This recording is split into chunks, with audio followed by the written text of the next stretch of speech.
এই যে দেখো শু লুক এট মি। তাকে নিয়ে এসে আমার বিয়ে করতে কবে? আচ্ছা, তুমি যে সবসময় বিয়ের কথা বলো, চাপ সামলাতে পারবো তো? সব আমি একা সামলাবো কেন? আমি দুজন মিলে সামলাবো, 50-50। না, একটা বিষয় না আমার অনেক ভয় করে। ফ্যামিলি দেখো, আমি তোমার ফ্যামিলিকে অনেক সুন্দর মতো অবজার্ভ করছি, বুঝছো? তাদের চাওয়া পাওয়া এক্সপেকটেশনগুলোর সাথে না আমি ফিট না। আর ওনারা তো অনেক কনজারভেটিভ। দেখো, আমাকে একদমই মেনে নেবে না, কখনো মানবে না। তোমার উপর চাপ আসবে, পরে বলো না যে আমি সেলফিশ, তোমাকে আগে কথাটা বলিনি। তাহলে কি আমরা ব্রেকআপ করে ফেলবো?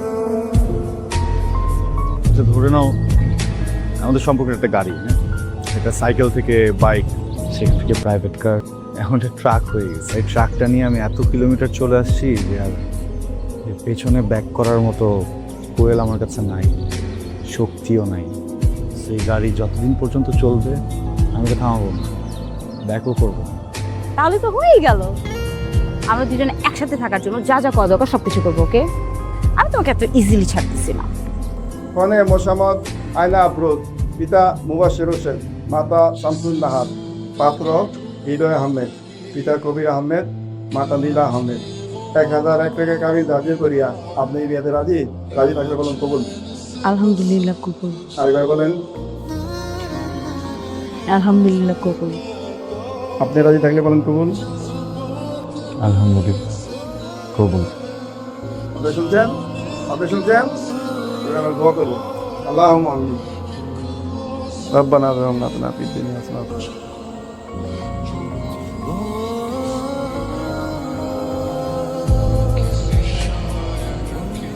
Happy honeymoon. মানুষ তো বিয়েতে বলতে অনেক কিছু দেখে না, আমি তোমাকে কিছু দিতে পারলাম না। লাগবে না। ভালোবাসা হারা যাবে না তো, কিন্তু তোমাকে তো আমি দিছি, তাই না? হুম, তোমাকে একটা তুমি দিই। এটা কি?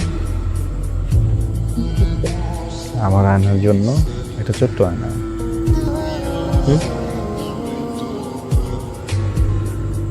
দেখতো কেমন লাগে আমাদের সাথে।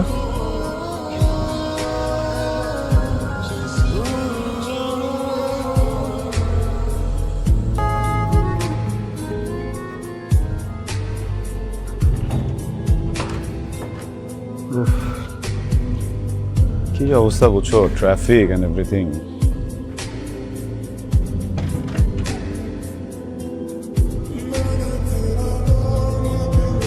Happy anniversary. সরি।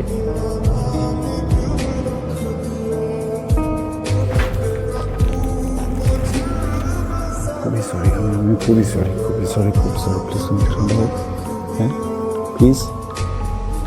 না, আজকের দিনটা না, আমি অফিস থেকে বের হয়েছি, সাথে সাথে কী ব্যাপার বলো, একটু তো কিনতে হতো, তাই না? এগুলো কিনতে যতটুকু সময় লাগতো ঠিক অতটুকু সময় আমি কোথাও 1 মিনিটও সময় নষ্ট করিনি। হইছে, অনেক হয়েছে না, ভালো লাগতেছে না। আমি বিয়ের পর থেকে বলতেছি একটা ফ্রিজ দরকার আমাদের। 6 মাস ধরে তুমি বলতেছো ফ্রিজ আসতেছে আসতেছে, কই আমার ঘরে ফ্রিজ কোথায় বলো? প্রত্যেকটা দিন আমি উপর ফ্ল্যাটে যাই ভাবির কাছে, আমি ফ্রিজের জিনিসপত্র রাখতে, বাসি তরকারি মাছ মাংস এগুলো আমাকে পেশ করতে হয়, তোমাকে তো না। বলো, এভাবে সংসার হয়? বাবা, 2 মাস আগে একবার আমি বলছিলাম চলো আমরা ফ্রিজ কিনি কিস্তিতে, তখনও বললো আপাতত ফ্রিজ লাগবে না, অন্য।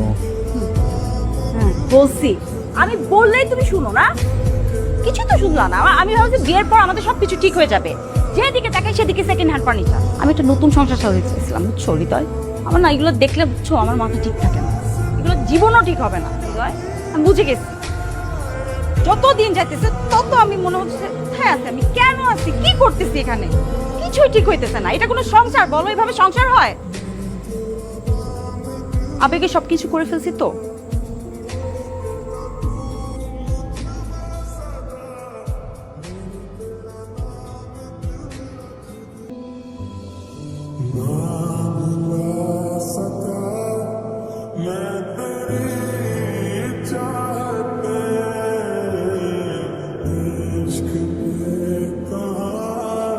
बस किसी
number you are trying to call is currently not reachable.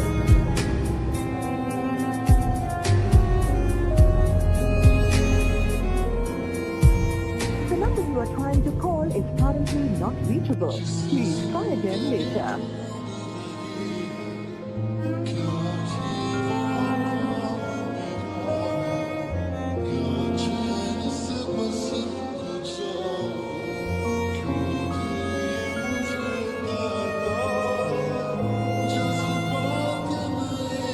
Hello, কিরে কেমন আছিস?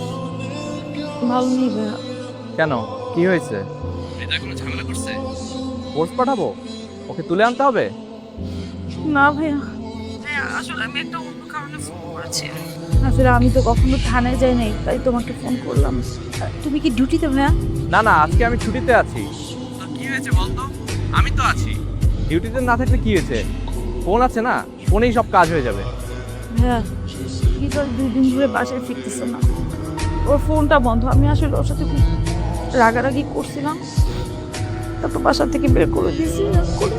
এরপর আর বাসায় আসে না। এখন ফোনে পাচ্ছি না, কি করবো ভাইয়া? এটা কবের ঘটনা? বললাম তো 2 দিন ধরে। 2 দিন হলে ঘটনা। আচ্ছা 2 দিন হয়েছে, এটা কোনো কথা? তুই আমাকে এখন জানাচ্ছিস? আচ্ছা শোন, তুই টেনশন করিস না। হৃদয়ের নাম্বারটা তুই আমাকে পাঠা, আমি ওর লাস্ট লোকেশনটা ট্রেস করে দেখছি। আর আমি কিছু কোনো খবর পেলে তোকে জানাচ্ছি। হ্যাঁ, আমি নাম্বার এখনই টেক্সট করছি। থ্যাংক ইউ ভাইয়া।